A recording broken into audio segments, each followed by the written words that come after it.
Hello everyone. আজকে ভিডিওটা শুরু করছি সকাল থেকে। হরে কৃষ্ণ, রাধে রাধে। তো আজকে সকালে আগে আমি আমার গপু গুবলু আর আমার কান্নাকে পুজো দিয়ে দিয়েছি, স্নান করিয়ে একদম হালকা পোশাক পরিয়েছি।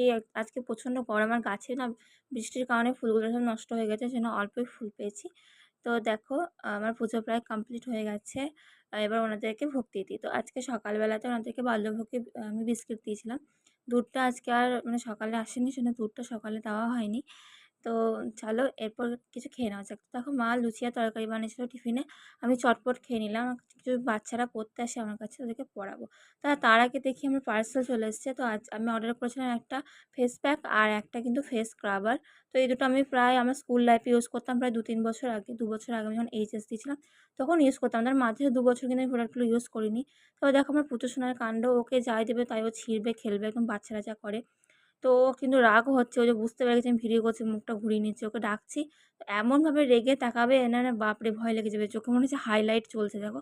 একদম চোখে টর্চ চালিয়ে রেখে দিয়েছে। কালারিং টর্চ, মানে বিভিন্ন রকমভাবে কালারটা চেঞ্জ করেন উনি। ম্যাডাম তো কম নন। তো ও ওর মতোই খেলুক। কারণ ওর খেলা যদি ডিস্টার্ব করি ও আমাকেই কামড়ে যা-তা করবে। তো তারপর দেখো দুপুর হয়ে গেছে, বাচ্চাগুলোকে পড়িয়ে দিয়েছি, ওরা বাড়ি চলে গেছে। তো এখন দুপুরে ভোগ নিবেদন করেছি চিড়ে আর শসা, একটু ফল দিয়েছি। কারণ আজকে মা আর বুনি বাড়িতে ছিল না, পড়তে এসেছিল, ওইজন্য আমার আর সময় হয়নি। ফ্যানটাও দিয়ে দিয়েছি। তো আজকের ভিডিওটা এতটাই। হরে কৃষ্ণ।